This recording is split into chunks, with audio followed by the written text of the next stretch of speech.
Түбән Камада иң матур бизәлгән подъезд, йорт ишегалды бәйгесенә йомгак ясадылар. Тәҗрибә күрсәткәнчә, яңа елны каршылауга багышланган конкурста шәһәр халкы бик теләп катнашкан. Быел кемнәр беренчелекне алды? Хәбәрчебез Гөлия Нигъматуллина кызыксынды. Предприятие оешма җитәкчеләрен түгәрәк өстәл артына күңелле вакыйга җыя. Айдар Метшин шәһәр урамнарын яңа ел бәйрәменә бизәүчеләрне тәбрикли. Алар тырышлыгы белән авыл җирлекләре, шәһәр парклары аллы-гөлле төсләргә күмелә. Яңа ел кәефе бүләк итүдә гади шәһәрдәшләр дә катнаша. Түбән Камада иң матур бизәлгән подъезд, йорт ишегалды бәйгесе оештырыла. Төзүчеләр проспектындагы 30-нчы йорт яшәүчеләре бер юлы 2 конкурста катнаша.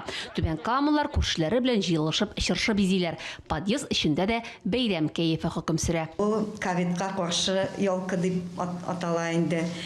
Бу бөтен кешегә дә бик ошый. Мин Инстаграмга куйган идем, язалар. Бу инде үзенең бик нык сәләтле булуы аркасында шулай ясады. Муниципаль бәйгедә җиңүчеләрне матур гадәт буенча хакимият йортында котладылар. Айдар Метшин алдынгыларга дипломнар һәм татлы бүләкләр тапшырды. Гөлия Нигъматуллина, Фәхри Исламов, яңалыклар.